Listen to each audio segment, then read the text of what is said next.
Atrás de um grande portão, fechado, existe sempre um mistério. Mistério que tentamos revelar, ouvindo e dando a conhecer não um, mas vários lados, não só da casa, mas da vida de Pedro. Descobrimos não um, mas vários mundos. Revelações e memórias de uma vida cheia que nos é dada a conhecer na primeira pessoa.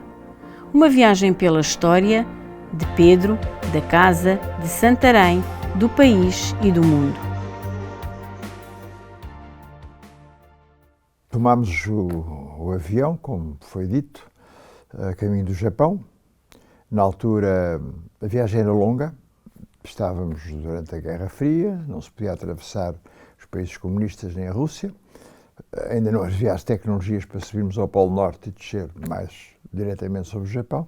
Portanto, tinha que se ladear todo o continente asiático, o que demorava algum tempo, porque tinha que se ir parando.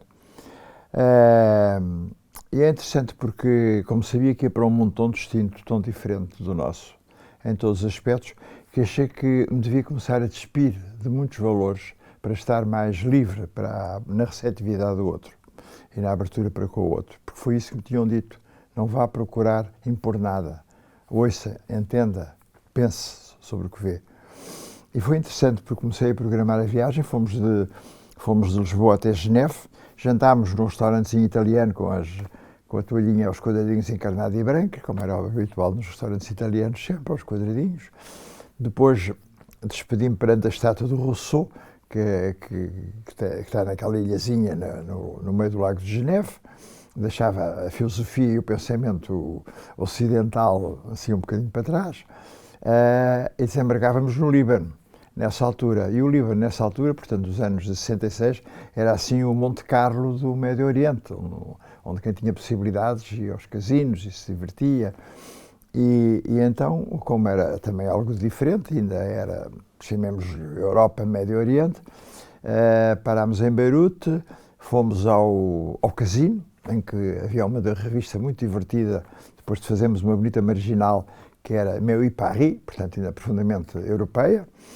E no dia seguinte, de manhã, muito cedo, atravessámos os montes que dividem a costa do Líbano para o interior, para o deserto já, e atravessar então as serras com os célebres cedros do Líbano, que é o símbolo da própria bandeira libanesa.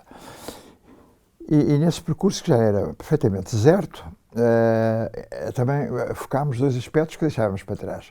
Um foi visitar as ruínas de Baalbek, que era uma cidade romana, portanto com os capitéis dóricos, coríntios, enfim, todas as colunas e tudo isso.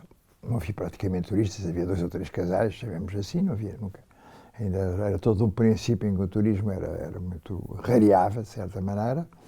E lembro-me espantado quando, nesse percurso completamente desértico, em que íamos num péssimo autocarro público entre Beirute e Baalbek, ver a indicação numa estrada para Damasco. E pensar, olha, aqui está também o cristianismo a ficar com os seus apóstolos e nós a deixarmos tudo aquilo que é a nossa civilização para trás. Porque nessa noite apanhávamos o avião que nos levaria a Bombaim, à Índia.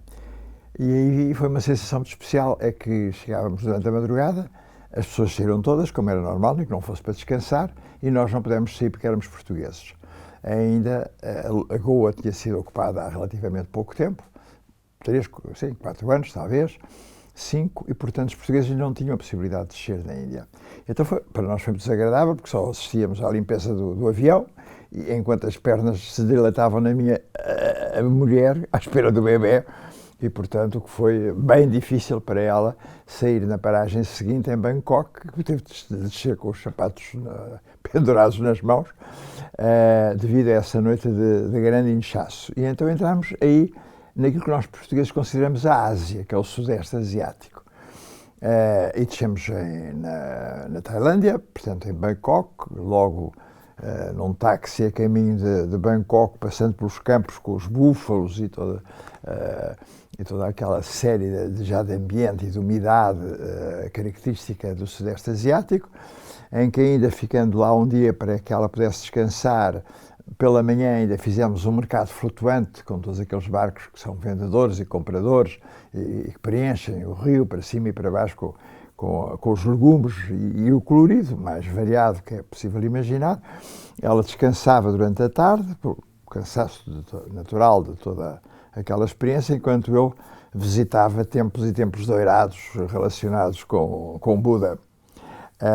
Budas inclinados, Budas sentados, toda aquela enorme quantidade de interpretativas dentro da filosofia budista. E no dia seguinte, porque realmente isso é que sente-se aí o Sudeste Asiático, porque para nós portugueses a Ásia era aquilo, é a Tailândia, é o Camboja, é a Malásia, é a Indonésia, é o Vietnã, aquilo é que é a Ásia dos portugueses, onde ficou depois a nossa porta, chamada a famosa Malaca, que era onde terminava, de certa maneira, mandada construir pelo Afonso Albuquerque, onde terminava a administração, chamemos assim, portuguesa central, depois para lá, daí para a China e o Japão. E daí para lá, olha, era o aventureiro, o self-made man, quem consiga que vá até lá, porque já não havia capacidade de administrar tanto geografias tão distintas. E daí fomos direto ao Japão.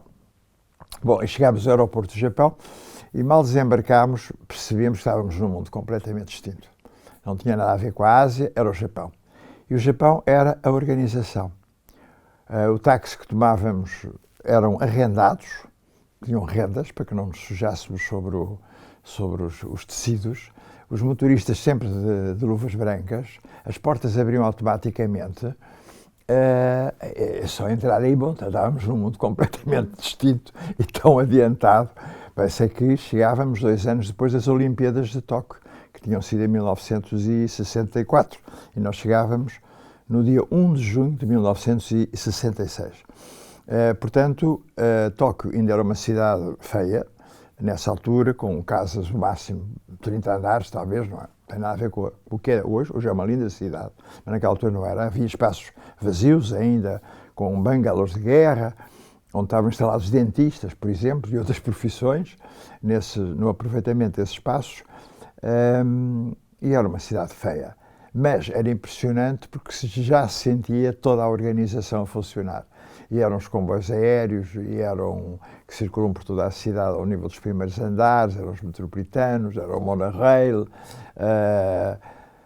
eram os semáforos, eram os enormes balões anunciando aquilo que nós não percebíamos, mas que era uma beleza pela cor e pelos kanjis, que é a simbologia da escrita japonesa, que nós nem queremos saber. Eu recordo que na minha casa tinha um enorme kanji para lá da minha varanda, que era muito bonito, porque se iluminava à noite, mas que eu nunca quis saber o que eu queria dizer. Podia dizer a mercearia, o alfaiate, isso não me interessava nada. Era tão bonito que eu não queria saber. Eu queria só a beleza das luzes que me apareciam. E com a variedade e a riqueza dos milhares de kanjis que eles usam. Bom, mas esse era um impacto de entrarmos realmente numa metrópole que se percebia que tinha logo uma grande unidade pela comunicação, pelos meios de comunicação, como os táxis comunicavam entre si, e pela delicadeza de andarem de luvas brancas, as portas abrirem-se, e, bom, era a primeira vez que se via isso. E ficámos num grande hotel, que tinha sido os hotéis construídos para as Olimpíadas, e nesse grande hotel havia tudo, todas as lojas possíveis e imaginárias, um restaurante rotativo no último andar, os saunas, os spas, que agora se usa por todo lado a expressão spa. Foi a primeira vez que ouvi spas, portanto há quase 60 anos no Japão. E eu, enquanto a mulher ficava descansando à espera do nosso filho, eu sempre adorei andar a pé e, sobretudo, era a maneira para mim de descobrir as cidades. E portanto, pus logo no dia seguinte de manhã a andar, a ver, porque queria chegar à Praça Imperial, porque sabia que era bonita, que era grandiosa, e no fundo era o centro, onde vivia o Imperador, portanto, achava que conhecia a cidade, conhecia dessa praça. E pus-me a caminho. Simplesmente andei, e constatei que não chegava. Por mais que andasse, cada vez estava mais distante. Era assim uma coisa de se perder a cabeça. E depois não havia nada interessante para ver. Eram tudo casas pequenas, todas vendiam qualquer coisa, gente e gente na rua, e a pessoa sentia-se. Eu que normalmente tinha uma grande facilidade de apanhar os urbanismos da cidade, sentia-me perdido, não sei para onde é que vou, isto é tudo extenso, não dá para andar a pé. Bom, eu voltei para o hotel e disse, realmente estou num mundo completamente distinto. Mas falando no urbanismo, é engraçado, porque isso é um dos aspectos importantes. Aqui eu não vou descrever, enfim, a vida no Japão, estaríamos horas, mas quais foram aqueles aspectos que foram realmente importantes para mim? Porque foi, eu não sei, mas foram os 2 anos talvez mais importantes da minha vida, em certa medida, porque me transformou. Me transformou ou me ajudou a aprofundar o que eu já era, mas que não sabia que era. E um deles é o urbanismo, é engraçado, porque sempre tinha gostado muito do urbanismo, tinha sido o professor Oliveira Marques a primeira pessoa a alertar-me para o urbanismo. Eu já em pequeno, em Santarém, fazia desenhos da planta da cidade e dava nomes aos bairros, conforme era uma classe média, conforme era uma classe mais rica, conforme... era engraçado porque já gostava muito da planificação nessa altura. E como fazia sempre a pé, das Portas-Sol até ao Liceu, dava-me gozo, tantas vezes fazia isso, 4 vezes ao dia, portanto sentia que ia passando da zona comercial para a zona residencial, para a zona mais religiosa, que pontuava já muito o meu tempo através do visível do monumento. E então constato o quê? Que no Japão as cidades são completamente planas e são divididas em quarteirões. Portanto, não tem graça nenhuma, como tem as cidades europeias. Não tem praças, propriamente, não tem propriamente monumentos. Se a pessoa vai à procura de uma catedral, não encontra, ou de um monumento, propriamente. Depois tem pequenas coisas que começam a perceber que servem de referência. Mas não é para isso que se vai. Não pesa na cultura deles. E, portanto, para aí é negativo como turista. Se calhar se vai a pensar que vai com a mesma mentalidade como quem vai para Paris ou para Berlim. E depois é muito interessante, então, essa parte da urbanística, porque me levou, mais tarde, passado muitos anos, a ter sido, penso que, dos primeiros professores em Portugal que dei aulas de urbanismo na Faculdade de Letras, mas só depois de morrer a professora Virginia Rao, porque quando eu cheguei do Japão, a convite dela para ir para a faculdade, eu falei da importância do urbanismo, como era interessante, porque era uma disciplina que não havia.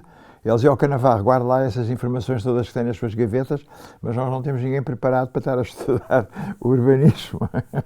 Foi necessário ela morrer, foi necessário o 25 de Abril, para eu depois poder abrir as gavetas e ter pela primeira vez dado 2 anos só, porque depois, enfim, a vida também se modificou, mas ter dado 2 anos de História Urbana na Faculdade de Letras, o que me deu um prazer enorme, mas foi preciso alguns anos para abrir as gavetas. E o que é que se notava então, e o que é que era interessante aí no Japão? Era ver que, como tinham sido diferentes os resultados das bombas atómicas lançadas sobre o Japão. Porque assim como uma bomba atómica lançada em Hiroshima destruiu a cidade toda, temos lá hoje em dia um edifício mal enquadrado na minha perspectiva, enfim, com uma cobertura com um pouco de vidro, demonstrando, enfim, que é das poucas coisas que ficaram de pé. E como não foi tão desastrosa o lançamento em Nagasaki. Porquê? Porque Nagasaki é uma cidade de origem portuguesa. Ficando mais abaixo, ficando numa das grandes ilhas do Japão, o Japão é composto de 4 grandes ilhas, que é o Honshu, que é toda a zona principal, depois fica o Hokkaido ao norte, muito frio e até talvez onde nasce, de certa maneira, através dos Ainus, enfim, não é a cultura, mas os nipónicos mais antigos, chamemos assim, originários depois enfim, daquela cultura dos japoneses. E depois há a ilha de Shikoku, que fica no meio do mar interior japonês, e depois a grande ilha de Kyushu, que é essa que é realmente muito focada pelos portugueses a nível do comércio e a nível do cristianismo. E eu tive a sorte de ir a Nagasaki, em que um padre espanhol, mas já assumidamente japonês e com o nome já traduzido para japonês, era uma manhã que começava a nevar, em que me levou a uma alta colina onde havia um templo japonês para que eu fizesse a leitura da cidade e percebesse como era diferente. E era uma cidade que podia ser portuguesa, ou melhor, foi fundada por portugueses, pelos nossos navegadores, portanto, no século XVI, com o seu porto. As ruas principais faziam um semicírculo à volta do porto, que se via hoje em dia ainda pelo desenho dos carris, dos elétricos, percebia-se perfeitamente, e depois as casinhas que iam subindo pela colina acima. E como Nagasaki são várias colinas, acontece quando a bomba atómica cai em Nagasaki, cai no meio de duas colinas. Portanto, o que destrói é aquele espaço, mas não a globalidade da cidade, que estava naturalmente defendida pela sua topografia. Bom, este aspecto foi muito importante, perceber e descobrir este choque do que era uma implantação ocidental e uma implantação oriental. E daí essa história deu-me entusiasmar a partir daí profundamente sobre história urbana, que devo, em parte, a esta visão tida no Japão. Mas nós chegamos, e se calhar o melhor é pensar o Japão através das estações do ano. Porque realmente eu acho que ainda hoje é o país que tem as 4 estações perfeitamente definidas, de inverno, de outono, de primavera e de verão. É inacreditável. Japão é uma beleza como natureza, portanto com montanhas muito grandes sobre o mar do Japão, voltado para a Coreia do Sul, e depois as zonas planas para os grandes arrozais, que foram sempre a fonte de alimentação básica para os japoneses. Portanto, muito verde e água por todo o lado, dentro das planícies e dentro das montanhas, e nas montanhas, além do mar, naturalmente, que envolve e que penetra também, e portanto muita água. E a natureza por si é tão importante, por isso é que eles são tão animistas. Por isso é que nasce a religião shintoísta, que é o amor à terra-mãe, a Mata-Tarsu, que era a deusa-mãe. E daí ainda a tradição do imperador japonês, antes de ser entronizado oficialmente com a imperatriz, a noite anterior, ele passa isoladamente, num espaço, ou construído de propósito, ou numa zona especial do palácio, para, poeticamente, viver essa noite com a deusa-mãe, voltar ao âmago mais profundo da natureza dos japoneses, e portanto isso é muito interessante, porque leva-nos sempre a ter a maior preocupação em não rasgar a relação com o passado, e isso dá-lhes uma força enorme na sua identidade e no seu respeito pelo passado. Eu chego no verão, e portanto no dia 1 de junho, e o verão, no mês de junho, ainda também é muito interessante, porque é uma chuva miudinha. E essa chuva miudinha é deliciosa, na minha ótica, porque ajuda a cobrir os templos que têm mas não é teias propriamente, mas enfim, uma espécie de teias em cinzento, que brilham como todos os seixos e as pedras que os rodeiam. Portanto, há todo um brilhar estranho que faz sobressair todos aqueles elementos pelo conjunto que salpicam a cidade. E que só nessa altura é que se pode ver o brilho e o encantamento da matéria em si mesmo, da própria madeira, como ela brilha, como as plantas também brilham de uma forma diferente com aquele pingar daquela chuva miudinha. E isso leva-nos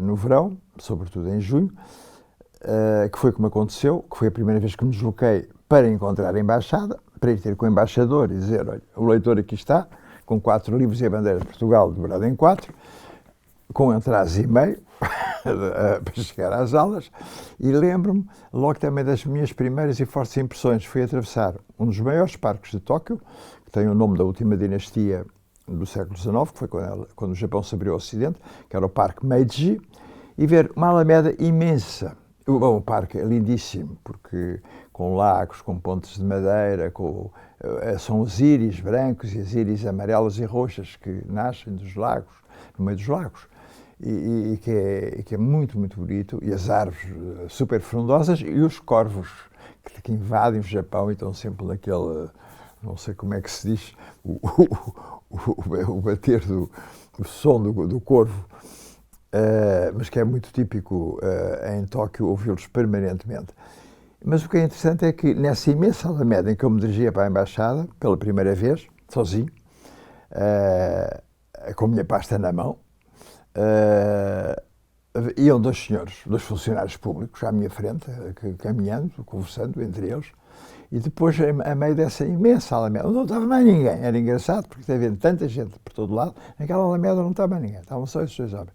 E vê-os despedirem-se um do outro, sem se tocarem, numa grande vénia, que não era para ser vista por ninguém, era uma mera despedida, mas com uma solenidade, com uma compostura, com um afastamento. Um entrou numa avenida, tudo isto dentro do parque, para o parque, o outro continuou em frente e eu atrás dele, e naquela altura eu parei e disse, realmente, estou num mundo que a todo momento me é diferente, tudo isto é distinto, como é que eu vejo duas personagens profundamente administrativos, com a sua pasta, cada um com a sua pasta, claro, gravata e fato completo, à boa maneira japonesa, e estarem naquele cerimonial, os dois sozinhos, um perante o outro, e não sei o que mais. Bom, e então, neste inverno, ou melhor, neste inverno não, neste verão, passa-se em verão, portanto, a partir de 1 de junho, as pessoas chegam-se ao verão e não se vai para as praias, porque não há praias, porque a umidade é muito grande. O verão é terrível no Japão, terrível, porque é muito quente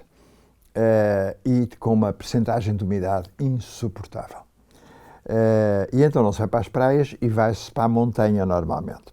Eu tive a sorte de ter como amigo o célebre professor Shusaku Endo, que é o que escreve O Silêncio, que depois produz aquele ótimo filme que passou há uns anos a esta parte de cá, sobre os cristãos ocultos. Ele era católico e era, como ele me dizia, é uma farda que me vestiram quando era miúdo e agora tenho que saber usar no meio de uma sociedade que não é católicos. Desde que entraram os jesuítas até agora, não é mais do que 1%. Manteve-se sempre, mesmo quando eles foram todos afastados, porque viveram no subterrâneo, chamemos assim, até depois ao século XIX, quando o Japão se abre, e então eles também saem dos seus subterrâneos, mas a proporção é a mesma. Mas o interessante é que esse senhor, o Shusaku Endo, que era um homem notabilíssimo, que é o escritor um grande escritor, e com vários filmes, vários textos traduzidos para filme, conhecemos, e ele desafiou-me, a mim e a mulher e filho, a irmos passar para a casa de campo dele um pouco das férias. Isto só para chamar algumas lembranças que tenho, mas que são exemplificativas pelo conteúdo, que é, íamos para a casa dele, que era uma casa de uma estrutura de madeira no alto da montanha, onde havia um vulcão, é um país vulcânico, onde há, portanto, muitos vulcões. Bom, ali acontece tudo, a gente tem os tremores de terra, tem os tufões, tem os tsunamis, portanto, as forças da natureza realmente estão todas ali concentradas. Daí também há um respeito pela natureza, porque sabemos que é indomável, não é? E há, portanto, uma relação quase intestino-uterina entre a pessoa e a beleza da natureza. Olha, a beleza, são tantos os exemplos, a beleza da natureza. Agora, quando foi o Covid, lembro-me de ter entrado em contato com um amigo meu que me dizia, estou farto do Covid. Sabes o que é que eu fui fazer? Comprar um ramo de flores para casa. Quer dizer, isto faz parte. Quer dizer, não, estou a ler um livro, não, saí à rua para comprar um ramo de flores e ter um ramo de flores em casa. E então esse professor Shusaku Endo, que era um homem internacionalmente conhecido, convidou-nos para ficar em casa dele, mas só para contar esta história, e um valor que vem daí, que é o valor da tranquilidade que devemos ter, ou seja, da atenção, da tranquilidade, e tudo isto que implica o não medo, porque a tranquilidade ultrapassa o medo. A pessoa sendo tranquila está muito mais liberta de ter medo, porque o medo é amenizado já por essa consciência que o ultrapassa. E porque quando acabámos de jantar em casa dele, o miúdo já tinha ido aceitar, e nós estávamos num terraço, era uma casa sobretudo de estrutura de madeira, e atrás havia um vulcão, que era o vulcão Asama. O senhor Asama, como eles dizem, Asama-san, san quer dizer senhor. Portanto, tinha um respeito ao tratar os vulcões e outras forças da natureza com o maior respeito, e dizia-nos, ele sabe, antes de eles irem para a cama, queria-vos dizer que o vulcão Asama está em erupção. Ficamos, está em erupção, mas não se preocupem, porque as chamas, as lavas, vão para o lado de lá. aqui para o nosso lado. Pode cair uma pedra sobre o telhado ou isso, portanto não se assustem, porque agora pensam, quer dizer, isto aos ocidentais, deitem-se, podem ouvir uma pedrada no telhado, mas não tem problema que as lavas vão para o outro lado. Portanto, a pessoa habituar-se a ter calma,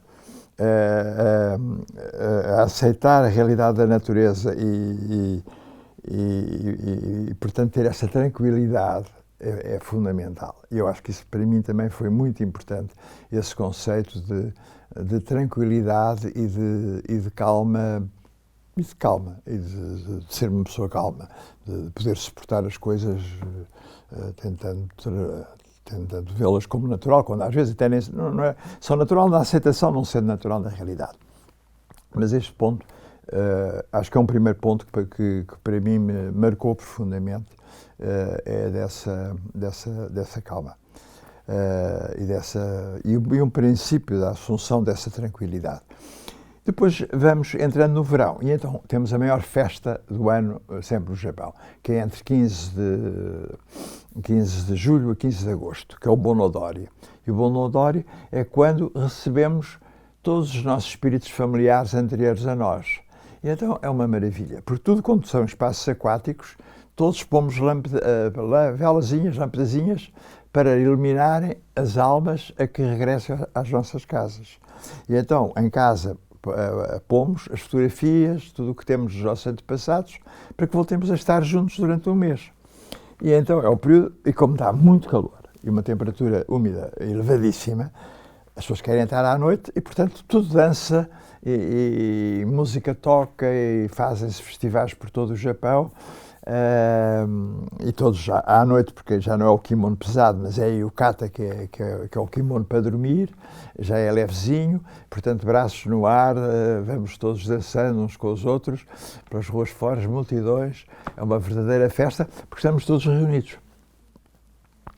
E esses espíritos da família, através das fotografias, é a grande festa de família, estamos todos outra vez. Nós não, infelizmente, esquecemos, nem recordamos nada. Mas aqui é para vivê-la, é para viver na alegria, não é na dor, é na alegria. E até que depois chegou o 15 de agosto, que é o mês que se dá aos espíritos, então tem que se ir embora. E então é muito engraçado, porque as velas vão-se apagando já ao fim do mês, e depois nos templos andam os grandes padres, grandes no sentido de nível superior, com grandes lampiões com grandes balões iluminados, acesos, não é? E uns condutores a madeira fortíssimos que vão batendo no soalho de madeira dos templos, nos corredores à volta dos templos, batendo, pum, pum, pum, e indicando às almas que é a altura de se ir embora, expulsando aquelas que estão a ficar para trás e dando-nos a indicação de sigam, estão iluminado o caminho para voltarem atrás. E, portanto, acabou as grandes festividades, eles regressaram todos aos seus locais e esperam outra vez para o ano seguinte para nos voltarmos a juntar todos. E o verão, sendo um verão insuportável de calor, não se pode ir ao Japão em julho e agosto, são 2 meses insuportáveis, mas tem pelo menos esta parte muito extraordinária e muito única. Isso também faz-nos lembrar que não conseguimos, mas que eu tento muitas vezes, pelo menos falar, já que não se consegue de forma nenhuma viver da mesma maneira, mas é o valor dos antepassados, o valor da história de cada um no seu tempo, o que é que eles nos trouxeram. E há essa necessidade de o filho. Eu tenho um grande amigo meu que vive aqui no Porto, que é um grande arquiteto, casado com uma portuguesa, felizmente, e que tem 2 filhos, mas cujos pais eram grandes especialistas em ciência, que agora já estão com a idade. Tinham 3 filhos, o mais velho é casado, mas não pode ter filhos, são 2 professores também de Direito, ele e a mulher, fantásticos. A outra rapariga nunca chegou a casar, porque, sabendo tanto, a mulher tinha sempre muito medo no Japão, ser uma grande especialista, como esta é a bióloga. E depois, quando a mulher era a minha professora, também tinha muito medo, porque era professora que o homem não queira casar porque ela sabe mais do que ele. E, portanto, esta coitada ficou solteira porque é uma grande biologista e acabou por nenhum homem achar que poderia ultrapassar o conhecimento estando com ela. E então só ficou este rapaz, que é arquiteto, que é o Renito San, que vive no Porto, e um dia dizia-me ele, olha, eu agora vou ao Japão, porque os meus pais querem me chamar a atenção, ele já tinha 40 anos, de que eles estão velhos, os irmãos não podem ter filhos, a minha irmã é uma biologista célebre, não casa, e eu sou o único, sou arquiteto, mas tenho que casar, porque os pais disseram-me, então, quem é que trata os nossos espíritos, se não há ninguém? E isso é fundamental. E então eu dizia, então, e as raparigas portuguesas não gostam? Não sei, acham que eu sou sempre japonês, não sei como é. Mas casou, olha, com uma portuguesa, simpaticíssima, já tem 2 miúdos, um rapaz e uma rapariga, vive no Porto, mas os japoneses são felizes da vida porque têm descendentes para comemorar chamar os espíritos no pós-de-mortem e ter sempre esse momento familiar. Mas essa noção, portanto, de relação familiar e da importância da família é importante, é sempre um importante. E eu também acho que tive sempre um bocado, tendo uma família muito, enfim, muito variada e separados e com filhos, com netos, mas quando construo aqui a Casa-Museu é no fundo também esse sentido. É o sentido que ali está de força familiar, do Passos Manuel que constrói, que recebe um garrete, que aquela casa hoje em dia está há 182 anos na mesma família. Portanto, não dá para fazer um altar dos defuntos porque ninguém aceita, mas dá para ser memória, dá para a pessoa se sentir bem e por isso é que eu me sinto ainda hoje tão bem lá vivendo. Esse é outro aspecto. Bom, e o verão acabando, temos os tufões habitualmente, nessa altura. Eu só apanhei um verdadeiro tufão de me encostar a uma grande janela apoiado assim num dedo, com medo se me chegasse mais à frente, que fosse sugado o vidro e a gente via aquelas casas, as típicas japonesas, os telhados voarem. A única grande alegria pós-tufão é que às vezes eles mudam de direção e estamos todos, não há escola, a janela está tudo fechada, estamos todos em casa à espera que passe o tufão. Mudou de rota. E pronto, tivemos ali com um dia perdido, toca a abrir janelas, já passou e não está cá. Quando passa, tem outra vantagem seguinte, destrói, mas o dia seguinte é um dia lindíssimo, lindíssimo, lindíssimo, é um dia transparente, é uma beleza, um dia depois do tufão passar. É assim uma dádiva dos deuses. Tiveram esta passagem de um tufão, mas dou-vos hoje um dia que é a transparência absoluta. Vê-se o Monte Fuji de Tóquio, quer dizer, é extraordinário. E entrando no outono, e sempre a natureza, que está sempre presente no estado japonês, entramos numa época muito bonita e com uma temperatura magnífica. A partir daí, e temos o Japão vermelho, praticamente, através dos célebres momiji, que são aquelas árvores que as folhas transformam na cor vermelha e que preenchem montes, sobem montes, e juntamente, naturalmente, com outras também em tonalidades amarelas e em tonalidades verdes ou castanhas, mas a predominância é esse vermelho.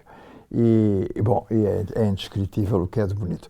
E então eu tinha um grande amigo meu, grande artista, fomos amigos durante 50 anos, que morreu há 2 anos, que era o Watanuki, que era um grande pintor também, que se descobriu como pintor em Portugal, que um dia num hotel lá, no centro-sul do Japão, em Kobe, uma vez que eu estava num hotel de amigos dele, num hotel japonês, viver à japonesa, seja dormindo no chão, no futon, lembro perfeitamente ele dizer-me, Pedro, agora abre as janelas, o dia começa muito cedo, às 4 da manhã, nasce o sol, às 5, e deita-te, quer dizer, põe-te de olhar para fora e vê. Eu abri as janelas e eram montanhas à minha frente, tudo encarnado, tudo encarniçado, era assim uma coisa, não há descrição, era uma beleza, uma beleza, uma beleza, uma beleza. A pessoa está, sabe como é? Deitada num futon, que é como ele chama o colchão, que se dobra em 3, e se arruma sempre para ter espaço.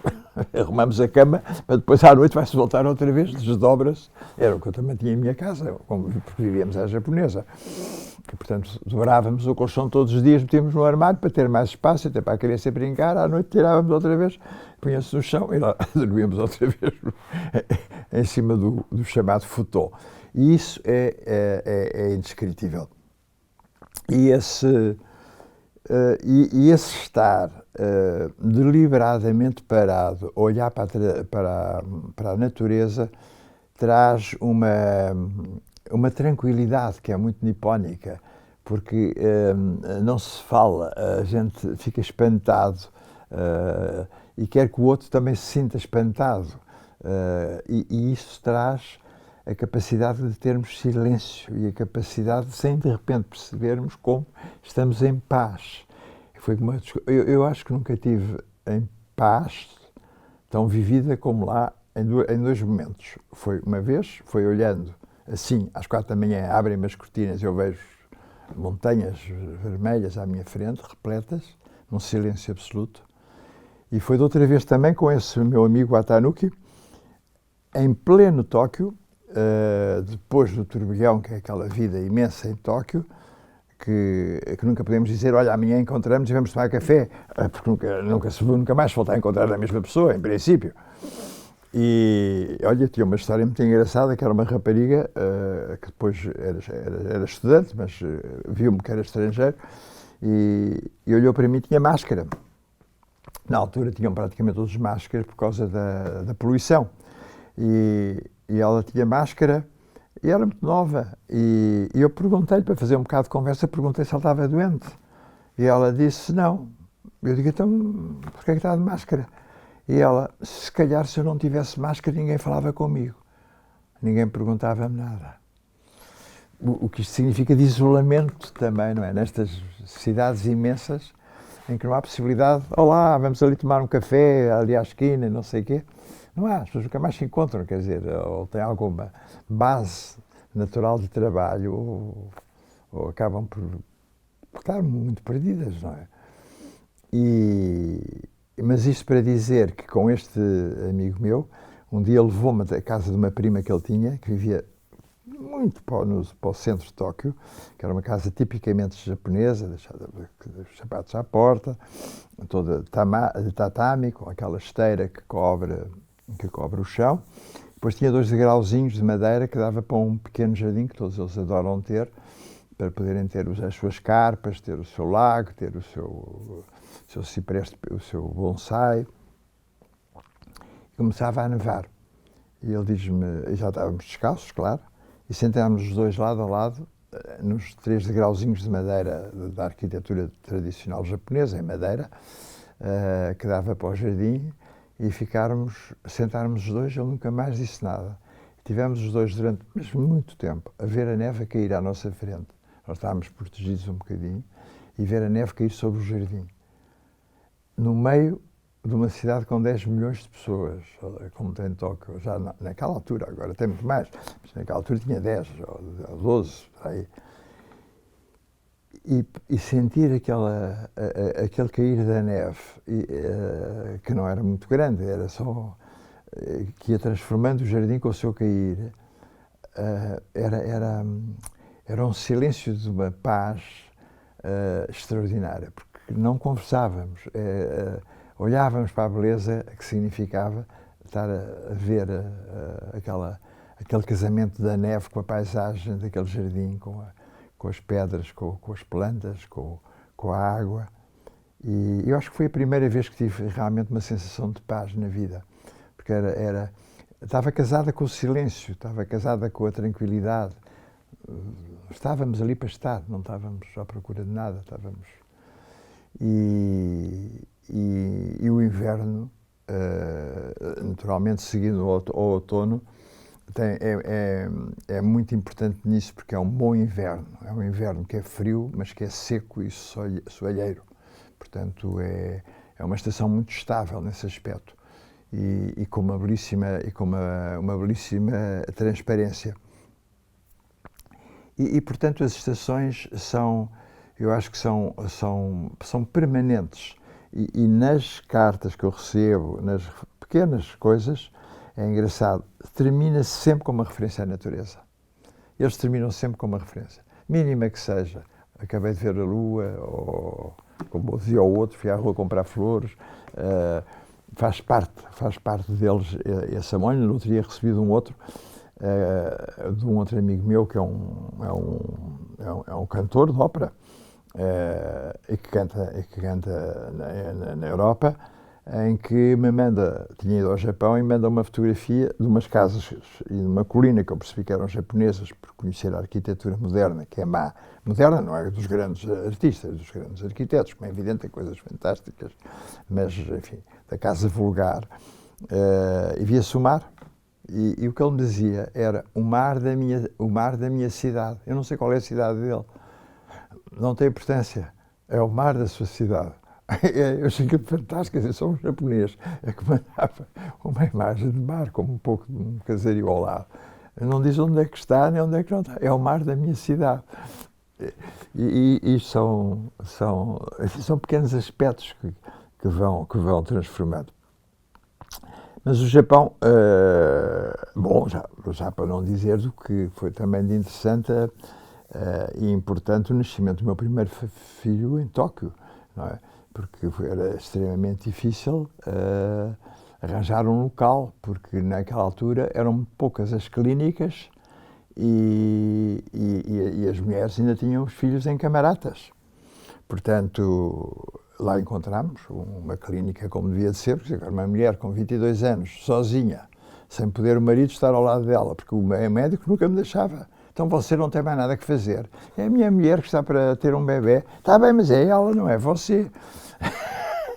Eu jogava às escondidas com ele e as colunas que havia no hall da entrada da clínica para ele não me ver, porque sempre via, mas então você não tem nada para fazer, está aqui a fazer o quê? Quando ele nascer, pronto. E lá nasceu às 4 da tarde, enorme, com 4 quilos, era muito bonito, o António era muito bonito, tinha uns olhos enormes, o cabelo completamente branco e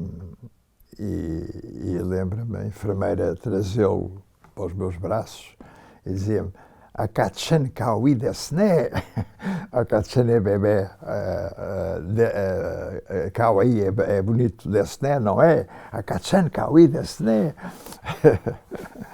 E depois, quando eu ia à maternidade vê-lo, normalmente era uma dificuldade. Estava sempre a passear pelas camaratas assim como chegámos ao restaurante, os cozinheiros agarravam nele e levavam-no para a cozinha porque era uma criança estrangeira e que era bonita, o António era muito bonito. Eu sentia-me, em determinadas alturas, que ia passear com ele para a rua, sentia-me superstar.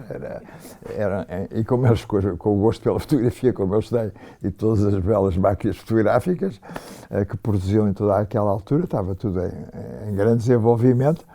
Eu achava-me um star hollywoodesco, porque ia pela rua e em cada janela as fotografias sucediam-se por causa do bebê. E quando eu tinha o ego mais em baixo era fácil, era agarrar nele e levá-lo à rua e pronto. Eu vinha feliz para casa. Mas o Japão tem esses aspectos, e quando falei no Shosaku Endo, há um outro aspecto que portanto, é tudo relacionado com o tempo. A noção do tempo é muito importante e, portanto, há que dar tempo, não há que pressionar nada. Os outros devem perceber se é tempo para terminar, se é tempo para sair. Não podemos ultrapassar o tempo do outro, porque estamos com pressa. Se ele tem o seu tempo, temos que ter respeito pelo tempo do outro e saber quando é que podemos estar com o outro. E lembro perfeitamente dos últimos jantares que tivemos lá no nosso pequenino apartamento, que era um 7º andar à japonesa, à volta de uma mesa pequenina, todos descalços, com o embaixador e com este grande escritor, o Shosaku Endo, e a mulher. E todos gostavam de petiscar e ter assim um jantar, mas no meio de livros, era toda gente muito culta. E então a mulher queria levar o filho deles, que tinha para aí 6 anos, porque queria ver o estrangeiro, que era o meu filho. E, portanto, pediu, agora vai o meu marido e vou eu para eu jantar, porque ia com os embaixadores que também iam. E foi pouco tempo antes de nos irmos embora. E ela dizia, posso levar o meu miúdo? Claro que pode, com certeza. E ela veio. Depois passa-se este teatro extraordinário. Conversámos, bebemos, tivemos todos na conversa, e o miúdo brincou com o meu filho António, até quando o António ia a caminho dos 2 anos, mas ainda não tinha, teve sono, foi dormir, e o filho, encostado a ela, também adormeceu. Ela estava vestida de kimono, e kimonos, muitos deles são realmente muito bonitos, então que eram pessoas já com uma certa cultura, etc. Portanto, também tinham se calhar a possibilidade de ter, ela tinha um lindíssimo kimono nessa noite, e era a última vez que nos víamos no Japão, e era o último jantar, de resto, que eu também dava lá em casa ao embaixador e à embaixatriz. De repente ela estica o braço e deixa cair, e cai naturalmente a manga do kimono, que tapa o filho que dorme atrás. E é o único gesto. Ela aconchega o filho, sobe a mão e o kimono tapa. E está nesta posição, eu não sei, um quarto de hora, talvez, sem dizer nada, até nós percebêssemos e perguntar-lhe, porque ela não interrompia os mais velhos, os professores, os sábios. E eu acho que são assim atos incríveis, até nós dizermos, olha, vamos embora, acabou, foi ótimo, não sei o que mais. Ela então deixa cair e pode alistar aquele tempo necessário para que o outro perceba, porque ela não pode interromper os mais velhos, não pode interromper os que estão a conversar. E, portanto, se levou o filho a que o tapar, porque é desagradável ver uma criança no chão, e muito menos pedir à pessoa da casa que vá, arranjem um lugar para ele, que não tem nada a ver com isso. Portanto, eu tenho que resolver o problema por mim próprio. Repare que os japoneses têm estas tragédias todas, terremotos, disto, não é? Tsunamis, Fukushimas, nunca os viu pedir apoio ao estrangeiro. O espírito coletivo é tão grande, de solidariedade, porque eles sabem da necessidade que têm de contar com todos perante uma natureza que tem tudo quanto é de bonito, tem tudo quanto é de mau, tem tudo dela, não é? Portanto, tem que ter essa capacidade e essa solidariedade que é realmente fantástica. E, portanto, foi tudo isto muito importante para mim, como é evidente para um jovem que tinha fui para lá com 29, acabado de fazer, festejei lá os meus 30, os 31, tinha acabado de chegar a Portugal quando fiz 31. Portanto, nesta altura da vida, encontrar esta ilha imensa que é o Japão, ou as muitas ilhas que compõem o Japão, que ainda tem um imperador e uma imperatriz, que viveu as bombas atómicas, que tem os jardins de pedra, tem os jardins o célebre coqueiro, os jardins que é só musgo e bambu, e pequeninas cascatas que já a água passa pelo bambu, que o único som que temos nesse jardim é o bater do bambu, da água que cai. É assim o silêncio profundo. A pessoa é desperta para a sensibilidade, é desperta para o que há de beleza no som, para o que há de beleza na diversidade das cores, conforme também o sol se deita, por exemplo, ver o luar. Para eles é algo de misterioso, em que paralisam praticamente todo esse estar. E depois vivem no ritmo mais alucinado que se possa imaginar. Mas é tudo de tal forma organizado. Por exemplo, ainda falando no inverno, nós sabemos, eu fazia sempre de comboio aéreo, porque passava ao nível dos primeiros andares. E como passava os primeiros andares, eu via o que é que se ia passando e como era a vida japonesa. E era interessantíssimo, nesse período, já tão longínquo, dos anos 60, nas lojas, nos grandes armazéns, em pequenos locais de trabalho, nunca começava o dia que não tivessem todos, enfim, mais ou menos perfilados, pelo menos em pé, à frente das suas secretárias, e o chefe de secção a fazer-lhes um discurso pelo valor do trabalho, a grandeza do país, que se expressava diariamente. É todo um conjunto que é imensamente comprometido nessa realização. E nessa altura de inverno, nos comboios, o que toda a gente anda, ninguém pensa na cabeça comprar um carro, já o trânsito é tão grande, para quê? Aquilo leva-nos a todo lado, não faz sentido. E então sabemos que entre novembro e fevereiro, que é o inverno, de certa maneira, há um atraso de 4 minutos nos comboios. Porque os comboios é mesmo àquela hora, é que não há um atraso de 1 minuto. É tudo certo, passa sempre tudo certo. Até porque já está tudo preparado antes de chegar. Por exemplo, convida-se uma pessoa para vir para casa.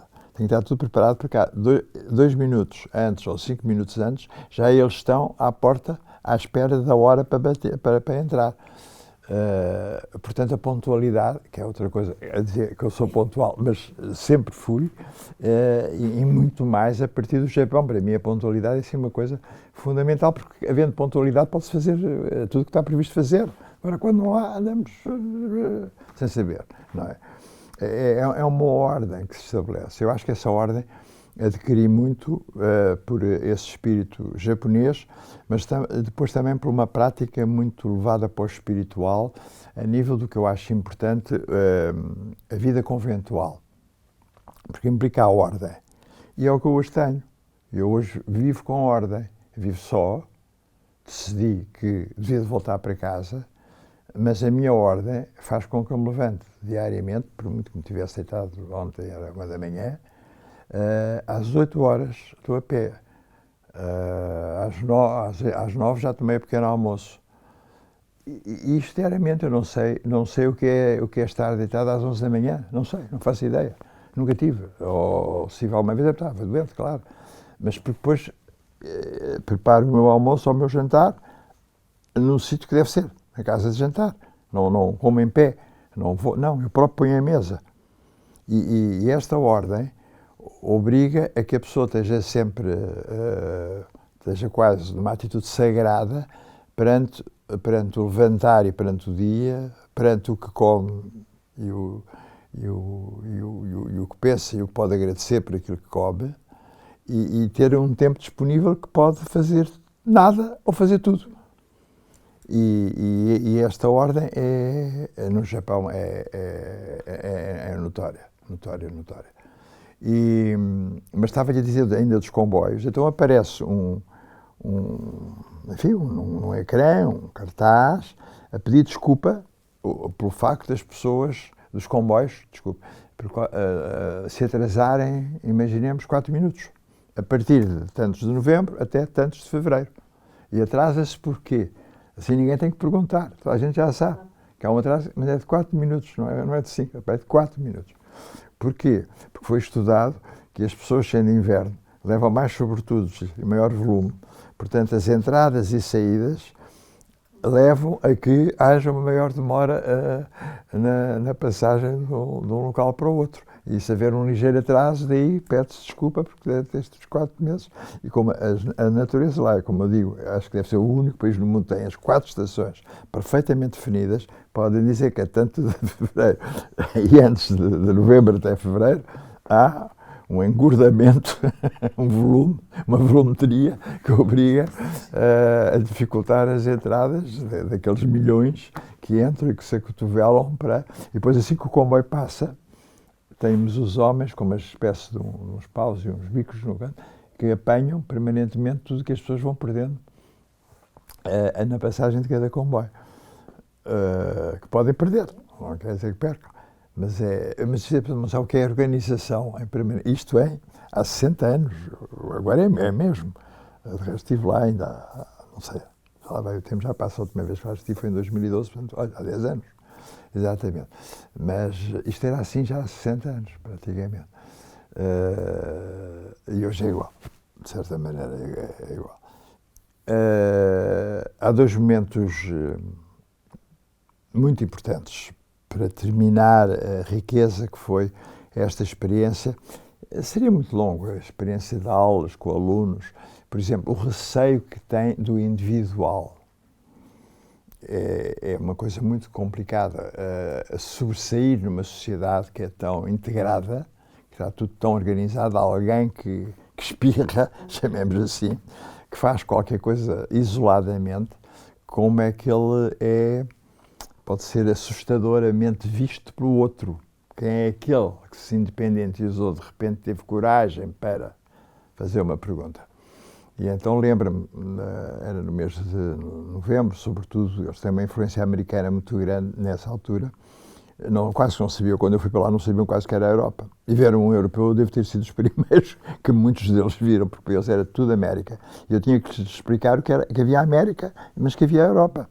Porque a maioria deles estavam perfeitamente americanizados e não faziam a menor ideia.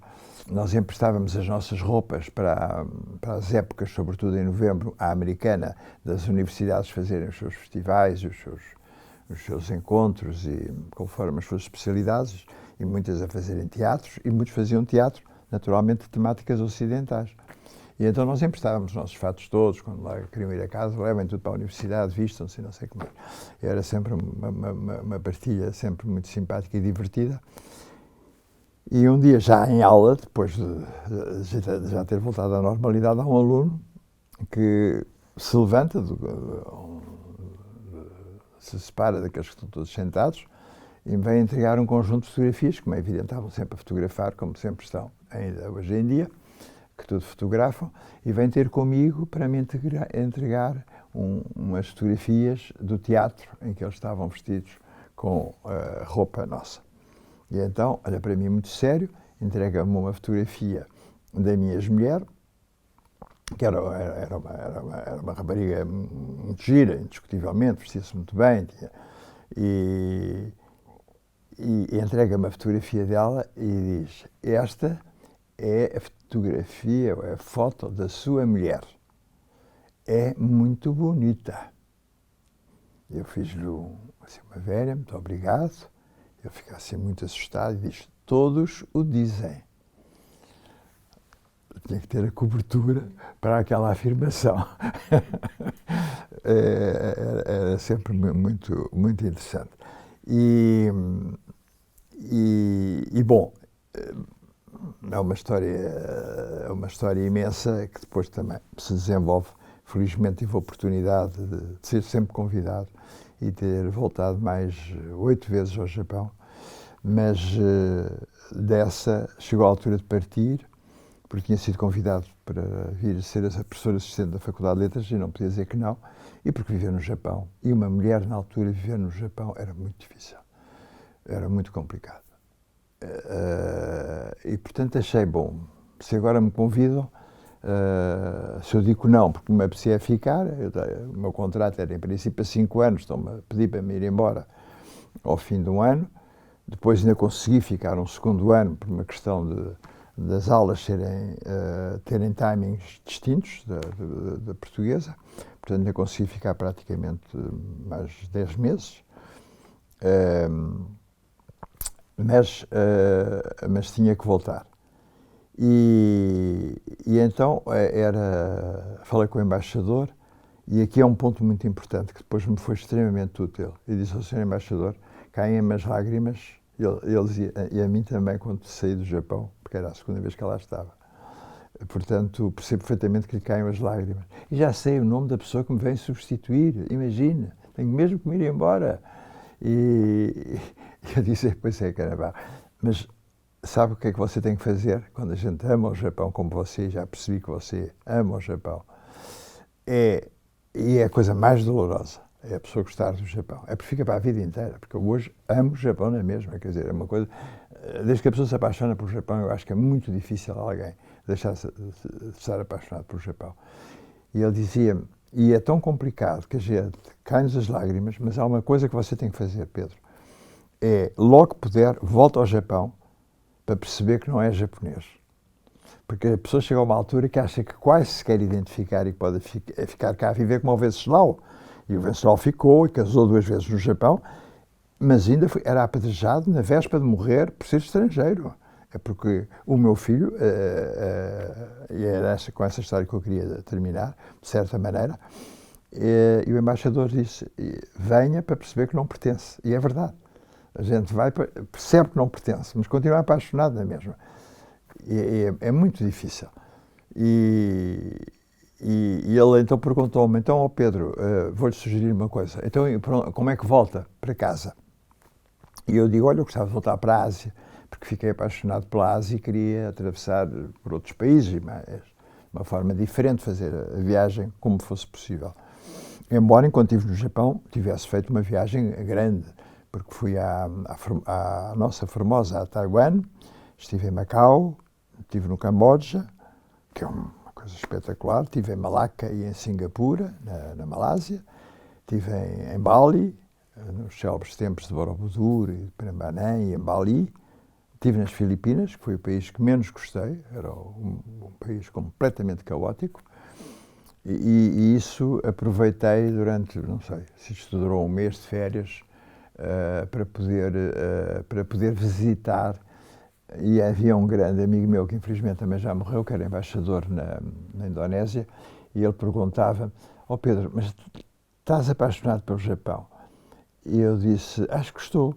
E ele dizia-me, mas o que é estar apaixonado assim por um país há tão pouco tempo? Estás lá 1 ano e meio para aí. Já. Eu digo, ó António, é muito estranho, porque nós temos os tories são as marcas em jardins, nas entradas dos templos sagrados, shintoístas sobretudo, ou seja, a religião da terra-mãe, da natureza como mãe. E depois temos os budistas, que é diferente. Ou seja, eles todos nascem shintoístas, é a terra deles. Todos morrem budistas, porque é para ir para um além que a terra já não permite. Durante a vida, são aquilo que entenderem, é o que mais me convier. E eu dizia, sabes porquê? Porque eu vejo um tori. O tori é uma estrutura muito simples de duas colunas e depois duas outras que se atravessam em cima, que simboliza o início de um espaço sagrado, embora sejam jardins enormes, mas onde está depois um templo. Lá pode ser pequenino, escondido, mas é a marca. Eu digo, António, eu acho que estou apaixonado porque eu vejo um tori. Eu sei que não vou encontrar nada do que já conheço e eu tenho que entrar. Eu tenho que entrar. Não consigo ver uma marca daquelas e passar ao lado. E isso acho que é uma paixão. Sei que não vou encontrar nada de diferente.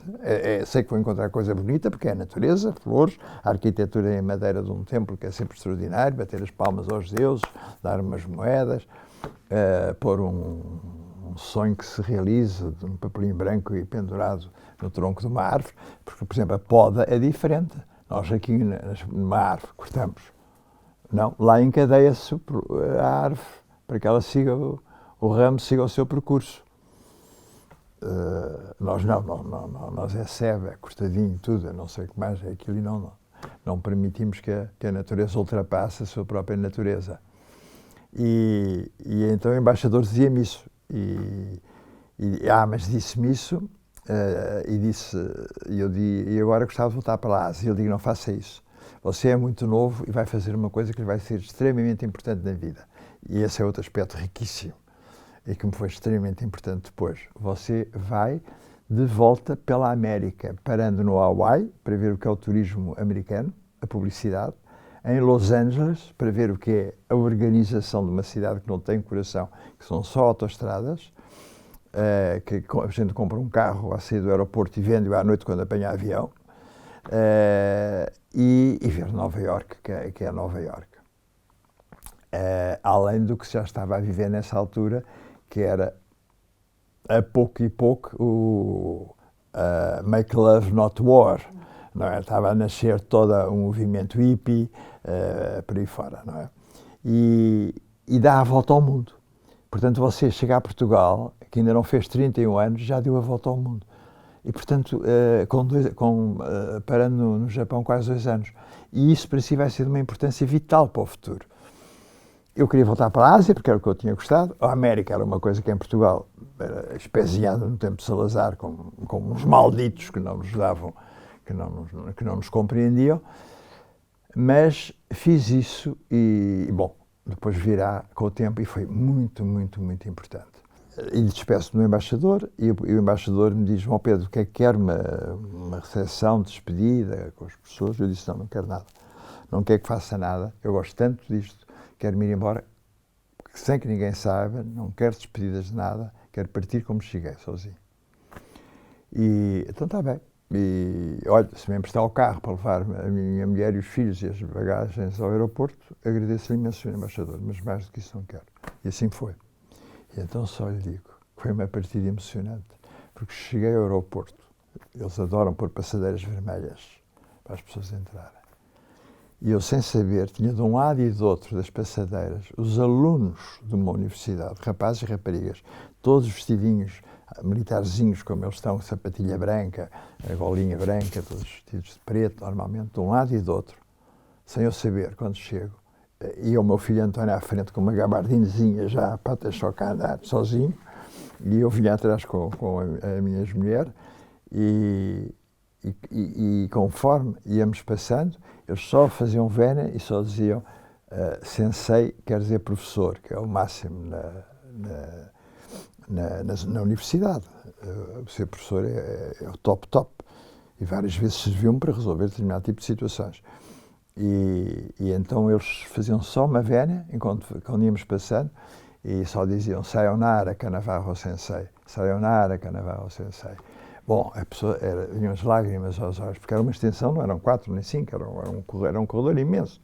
E no final estava um dos meus amigos, que era aluno numa grande universidade, que era a antiga Universidade Imperial, em que então pôs na gabardine do meu filho um daqueles pins da Universidade Imperial, que era onde eu, na altura, se chamava a Todai. E dizia-lhe: toma, António, um pino para te lembrares que o teu pai ensinou nesta universidade, que era raríssimo. Mas não te esqueças que tu serás sempre estrangeiro. Eu apetecia-me dar-lhe um par de estalos.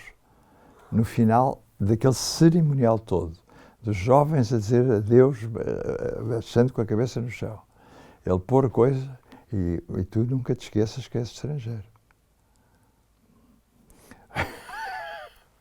Porque eles não dão a nacionalidade. É incrível.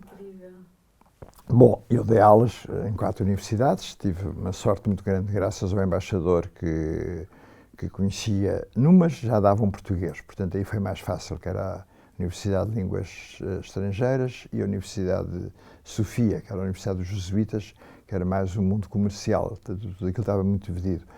As línguas estrangeiras eram professores, mais um mundo comercial, os empresários iam para a Universidade dos Jesuítas.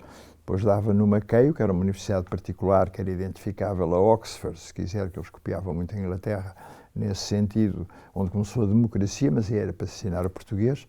E depois na Todai, que era a antiga Universidade Imperial, onde havia só 4 pessoas estrangeiras. É que eu tinha 29 anos, quer dizer, as pessoas tinham todos 65, porque ser sensei ajudou-me imensas vezes que um japonês a bater no ombro, já depois de ter uns copos, e uma mistura de sake com cerveja, podia-me dar 2 pancadas e não sei mais. Quando eu lhes dizia, olha, sabe que eu sou professor, tumba, dali passava a vénia.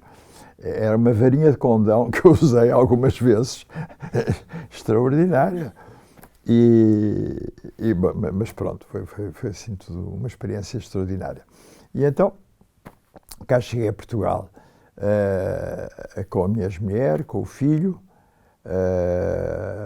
tralha, compras, que veio tudo de barco, que chegaria 2, 3 meses depois, e estava a família toda no aeroporto à espera. O António, eu tinha muita graça, porque o António baixava a cabeça a fazer vénias, nunca tinha feito outra coisa. Então havia um tio meu que só dizia: ó Pedro, vai deitar o teu filho depressa, eu só deixei cair a cabecinha a todo o tempo. Eu digo: são vénias, tio, são vénias. Ele está lindamente, são vénias. Eu nunca sabia outra coisa. E então diz-me a minha mãe: então vamos organizar amanhã um jantar em Lisboa com a família toda, para estar tudo a querer ver a criança, que nunca ninguém tinha visto, além de ter saudades do filho e da nora. E vamos juntar todos aqui em Lisboa. Eu disse: oh mãe, eu aceito o jantar, com uma condição, é em Santarém. Se não for em Santarém, não aceito. E ela, claro que aceitou e organizou aqui em Santarém. E foi ótimo, veio a família toda, eu voltei a olhar para o Tejo, no meu terraço, e a imaginar como é que é possível, há 2 anos, estar a olhar para o sol nascente. E agora, ao fim de 2 anos, estar outra vez a ver o sol nascente, já com a riqueza do conhecimento. Agora, como é que isto se desenvolve? Todos estes valores. Foi muito difícil o regresso a Portugal, mas muito difícil. Eu demorei 15 dias para descer até Lisboa. Não queria entrar em Lisboa. Não queria entrar no século XIX. Eu estava a viver já o século XXI no Japão. E Portugal vivia para mim o século XIX. Eu estive aqui em Santarém, se não mais. Eu consegui adiar a minha assinatura para entrar na universidade durante 15 dias. Eu não queria descer, não queria voltar a ver, não queria andar para trás. Era sentir que andei tão em frente e agora volto para trás, mas que é isto? Não posso. E foi muito, muito, muito doloroso. Muito doloroso. E lembro-me de ter dito nesse jantar, lembro-me muito bem, estava um pai meu e um dos meus tios mais velhos assim sentados, fiz logo ao princípio, como a japonesa, um discurso no princípio da refeição e não no fim. O que no fundo também tem uma certa validade, explicar às pessoas porque é que ali se está e não simplesmente agradecer porque estiveram, porque as pessoas não sabem por vezes, ou têm até mais dificuldade no contacto. Então também fiz à japonesa o meu speech de chegada à família e à casa. E nesse discurso dizia que estava disposto a partir amanhã, se forem condições para isso. O meu pai e esse meu tio estavam furiosos comigo, olhavam para mim como quem diz. E foi muito complicado. E então, passado um ano, eu voltei portanto, em 68 e em 69 visitou Portugal o meu amigo Watanuki, japonês. E eu convidei para vir a Santarém. E com isto termino. Para conhecer a minha família, para conhecer Santarém, e assim foi. Ele veio e depois sentámos no carro para voltarmos a Lisboa. Já eu estava na faculdade, portanto, a dar aulas na Faculdade de Letras. E ele entra no carro e bate-me assim na perna, nunca mais me esquece. E diz: Pedro, estou muito impressionado. A tua família é muito simpática, foi tudo muito agradável, mas eu estou... Como é que desta cidade, dizia ele, está a ver, Santarém, hoje é o que é, há 60 anos, como é que tu desta cidade, que tens 30 anos acabados de fazer, já fostes professor na Universidade Imperial de Tóquio e nas outras universidades? Como é possível? O que é que aconteceu? E depois disse-me o seguinte: olha, a tua família é muito simpática, a terra, tudo é muito agradável, mas, Pedro, segue o teu caminho, o que tu entenderes, vai em frente como entenderes, porque quem está à tua volta nunca te vão compreender. E foi verdade.